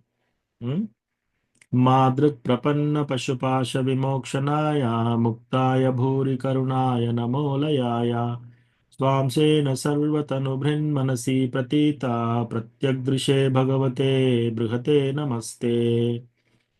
సో గజేంద్రుడు ఏం చేస్తాడంటే ఒక తొండంతో ఒక లోటస్ ఫ్లవర్, ఒక తామర పుష్పం తీసుకొని అర్పిస్తూ ఉంటాడు అనమాట. ఈ శ్లోకం పాడతాడు: మాదృక్ ప్రపన్న పశుపాశ విమోక్షణాయ. ఆ, నేను పశువు రూపంలో ఇలా ఉన్నా కూడా అందరికీ నాకు ఈ ముక్తి మోక్షం ఇచ్చేది మీరే. అలయాయ, భక్తులు ఎప్పుడైనా పిలిచినప్పుడు ఇన్అటెంటివ్ గా ఎప్పుడు ఉండరు, మీరు ఎప్పుడు అటెంటివ్ గా ఉంటారు. అంటే మీరు పట్టించుకోకుండా ఎప్పుడు ఉండరు, ఎప్పుడు పిలిచినా కూడా మీరు మీరు స్పందిస్తూనే ఉంటారు. మాదృక్ ప్రపన్న పశుపాశ విమోక్షణాయ ముక్తాయ భూరి కరుణాయ, ఇది ఇంపార్టెంట్. సి మనల్ని కట్టేశారనుకోండి, ఒక పిల్లర్కి నన్ను కట్టేశారు, ఇంకో 5-6 పిల్లర్స్ అందరికి మిమ్మల్ని అందరినీ కట్టేశారనుకోండి, ఒకరినొకరు ఇప్పుకోవాలంటే ఏం చేయాలి? ఒకరు విడుదలగా ఉండాలి, అప్పుడే కదా వాళ్ళు వెళ్ళి ఇంకో కట్లను తీసేవాళ్ళు. ముక్తాయ, అన్ని విడుదలగా ఉన్న వ్యక్తి ఎవరు? కృష్ణ భగవానుడు ఒక్కడే. సో ముక్తాయ భూరి కరుణాయ. భూరి కరుణాయ అంటే కొందరికి ఏమవుతుందంటే మనం ఉన్న కండిషన్లో ఎప్పుడన్నా మనకి ఏదైనా ప్రాబ్లం వచ్చిందనుకోండి, కొందరికి ఆ కరుణా స్వభావం ఉంటుంది, మనకు హెల్ప్ చేయాలనే ఉద్దేశం ఉంటుంది, కరుణా స్వభావం ఉంటుంది, కానీ వాళ్ళకి కెపాసిటీ ఉండదు, మనకు హెల్ప్ చేసే కెపాసిటీ ఉండదు. వాళ్ళు అన్నీ ఉంటాయి, వాళ్ళకి హృదయం సహృదయం అన్నీ ఉన్నాయి. ఓ ఇతను మన పలాని వాడు, వీళ్ళకి హెల్ప్ చేయాలి మనం అనే కరుణ ఉంది, కానీ వాళ్ళకి కెపాసిటీ లేదు. కొందరికి ఏముంటుంది? కెపాసిటీ ఉంటుంది, వాళ్ళకి హెల్ప్ చేసే కెపాసిటీ ఉంటుంది, కానీ కరుణ ఉండదు, హెల్ప్ చేసే ఉద్దేశం ఉండదు. వాళ్ళు తలుచుకుంటే అయిపోతుంది పని, కానీ చేయరు. సో భూరి కరుణాయ, మీరేంటి ఈ రెండు ఉన్నాయి, మీకు ఆ కెపాసిటీ ఉంది, ఆ కరుణ ఉంది. అది ఇంపార్టెంట్, అది కృష్ణ భగవానుడు. సో ఇట్లా పిలిచినప్పుడు దేవతలు అందరూ చూస్తున్నారు. ఓకే, శివుడు, పార్వతి, వినాయకుడు, అందరికీ, ఆ, వరుణ దేవుడికి, వాయుదేవుడికి అందరికీ తెలుస్తున్నాయి, అందరికీ అర్థం అవుతుంది, ఇంద్రుడికి, చంద్రుడికి అందరికీ తెలిసిపోతుంది ఈయన ఈ కండిషన్లో ఉన్నాడు అని చెప్పేసి. వాళ్ళందరికీ కెపాసిటీ కూడా ఉంది, ఏది విడుదల చేసే కెపాసిటీ ఉంది వాళ్ళకి, అయినా విడుదల చేయలే వాళ్ళు. సో మళ్ళీ దేవాది దేవుడు అన్నప్పుడు, ఎప్పుడైతే దేవాది దేవుడు వస్తున్నాడో ఆయన వెనకాల వీళ్ళందరూ పరిగెడుతూ వస్తున్నారు అనమాట. ఎందుకు? కృష్ణాన్ని ప్లీజ్ చేయడం కోసం. ఓ, కృష్ణాని డైరెక్ట్ వస్తున్నాడా, మనం కృష్ణ వెనకాల వెళ్దామని చెప్పేసి. సో అట్లా చాలా ఇంపార్టెంట్ అనమాట. మనకి ఏ కండిషన్లో ఉన్నా సరే కృష్ణకి చెప్పుకోవాలి, మనం కృష్ణ అడగాలి. సో తద్వారా కృష్ణ చూసి చూసి ఇస్తాడు మనకి. అది మంచిదైతే ఇస్తాడు, లేకపోతే లేదు. అట్లా. థ్యాంక్ యూ ప్రభు. Thank you Prabhuji. Thank you Prabhuji. ఒక చిన్న విషయం, ఒక Yes. జాహ్నవి మాత గురించి సీతాపతి, ఆ యొక్క సీతాపతి అద్వైతాచార్యులు అంటారు కదా, ఆ మాతాజీ గురించి ఏమైనా అవకాశం ఉంటే నెక్స్ట్ క్లాసులా కొంచెం ఎలాబొరేట్ గా చెప్పగలుగుతారా ప్రభు వారి గురించి? అది చదువుతూ ఉంటే నాకు చాలా జాహ్నవి మాతాజీ గురించి చాలా విషయాలు తెలుస్తుంది. మాతాజీ లీలాలు చాలా ఉన్నాయి. సీతా మాత అద్వైతాచార్య వాళ్ళ వైఫ్. సో ఆమె కుకింగ్ చేసేది, అద్వైతాచార్యకి హెల్ప్ చేసేది. కానీ ఆమె లీలలు డైరెక్ట్గా ఎక్కడ చెప్పలేదు ప్రభు. అట్లీస్ట్ సీతా మాతది. అదర్ దాన్ అంటే మన అద్వైతాచార్యకి హెల్ప్ చేయడము, చైతన్య మహాప్రభు ఎవరైనా ప్రసాదము కుకింగ్ చేయడంలో ఆమె చాలా చాలా మంచిగా కుకింగ్ చేసేదన్నమాట. చైతన్య చరితామణిలో చాలా చాప్టర్స్లో చెప్తారనమాట వాళ్ళ కుకింగ్ గురించి, ఎస్పెషల్లీ సీతామాత కుకింగ్ గురించి. కానీ జాహ్నవా మాత లీలలు చాలా ఉన్నాయి. సో అవి షూర్ ప్రభు, నేను మీకు పంపిస్తాను link. I think Nitai Sevini మాతాజీ చెప్పారనుకుంటా. ఆ, మీరు సెర్చ్ చేయండి నితాయి సేవిని మాతాజీ, జాహ్నవ మాతాజీ లీలా అంటే ఆ క్లాస్ మొత్తం చెప్పేసింది. దాంట్లో అన్ని లీలలు, జాహ్నవ మాతాజీ లీలలు ఉన్నాయి. ఓకే ప్రభు. సో అందులో చూసి నరోత్తమదాస ఠాగూర్ల వారు ఎప్పటికీ అంటూ ఉంటుంటారు కదా సీతాపతి అని. ఈ విధంగా ఒక 2-3 కీర్తనల్లో చూశాను. అందుకే ఆ యొక్క ఇంపార్టెన్స్ ఎంత అనేది కొంచెం క్లారిటీ కొరకు సీతామాతది అడిగింది ఓన్లీ ప్రభు. కొన్ని పాస్ట్ టైమ్స్ లో, అంటే ఎప్పుడైనా అద్వైతాచార్యకి హెల్ప్ చేయడము, అద్వైతాచార్య చెప్పినట్టు చేయడము అట్లా చూపించారు. ప్లస్ ప్రసాదం కుకింగ్. తర్వాత ఒకసారి చైతన్య మహాప్రభు అద్వైతాచార్యని, ఆయన నిరాకారవాది గురించి మాట్లాడుతుంటే, మాయావాది క్లాస్ చెప్తుంటే ఆయన కొడుతూ ఉంటాడు. అప్పుడు సీతామాత వెళ్ళి బ్రతిమలాడుతూ ఉంటుంది అనమాట. ఆయన చాలా ముసలివాడు, చనిపోతాడు మీరు కొడితే అని చెప్పేసి ఆపుతుంది. అట్లా. అంతేగాని సీతామాత లీలలు ఎక్కువ నేను ఎక్కడ చూడలేదు. బట్ జాహ్నవి మాతాజీ మాత్రం మీరు నితాయి సేవిని మాతాజీ లెక్చర్ తీసుకొచ్చి పోవు. నేను కూడా పంపిస్తాను, అది నాకు దొరికితే నేను పంపిస్తాను మీకు. Okay Prabhu. థ్యాంక్ యూ ప్రభు. హరే కృష్ణ. ఇంకా డివోటీస్ ఏమైనా రిఫ్లెక్షన్స్, లాస్ట్ చివరి ప్రశ్న ఏమైనా ఉందా ఎవరికన్నా?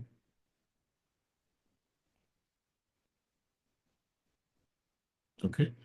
వాంఛాకల్పతరుభ్యస్య కృపా సింధుభ్య ఏవ చ పతితానాం పావనేభ్యో వైష్ణవేభ్యో నమో నమః. అనంతకోటి వైష్ణవ వృంద की जय, श्रील प्रभुपाद की जय. हरे कृष्ण. థ్యాంక్ యూ ప్రభుజీ. ప్రణామాలు. హరే కృష్ణ. హరే కృష్ణ ప్రభు. ప్రభు. థ్యాంక్ యూ ప్రభు. థ్యాంక్ యూ ప్రభుజీ. ధన్యవాదాలు.